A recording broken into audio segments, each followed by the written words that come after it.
வணக்கம். இ ஏ ஏ ஐ என இசைக்கும் அப்பால் ஐந்தும் அவற்றோரன்ன அவைதாம் அன்பல் முதல்நா விளிம்புறல் உடைய.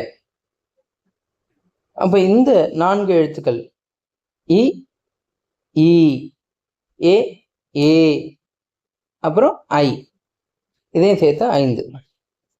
இந்த 5 எழுத்துக்களும் எவ்வாறு ஒலிக்கும் என்றால்,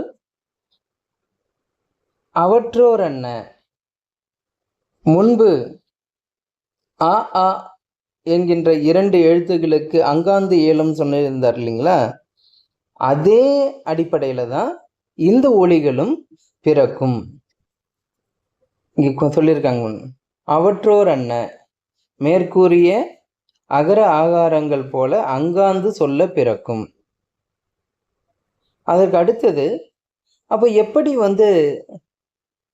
அந்த ஒலிகள் ஈயாகவோ ஈ ஏ ஏ ஐ என மாற்றம் பெறுகிறது அப்படின்ற கேள்வி வரும்போது, அதற்கு அன்பல் முதல்னா விளிம்புறல் உடைய அப்படின்னு சொல்றாரு. அன்பல் என்பது என்னன்னா, இந்த பல்லும் அன்னமும் சேருகின்ற அந்த பகுதி.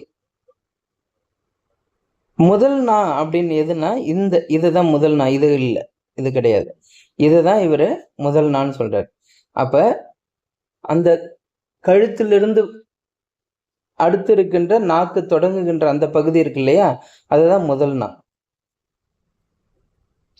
அது விளிம்புற இந்த விளிம்பு, அந்த அன்பல் இருக்கு இல்லையா, அந்த விளிம்பு பகுதியை இந்த விளிம்பும் இந்த பகுதியுடைய அன்பல் பகுதியை ஒட்டுகின்ற, அதாவது தொடுகின்ற விளிம்புறல்.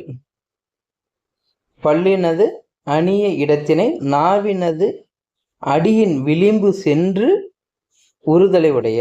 அதை சென்று இங்க உறுதல் அப்படின்னு சொன்னா அதை தொடுவது அல்ல பொருந்துவது, அந்த அடிப்படையில் அவ்வாறு செய்யும் பொழுது இந்த 5 எழுத்துக்களும் பிறக்கும்.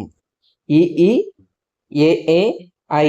அதை சரியா நீங்க உச்சரிச்சு பார்த்தீங்கன்னா உங்களுக்கே தெரியும், இந்த பகுதி நாவினுடைய இந்த விளிம்பு அன்னமும் பல்லும் சேருகின்ற இந்த பகுதியை போய் பொருந்துவதை நம்மளால பார்க்க முடியும்.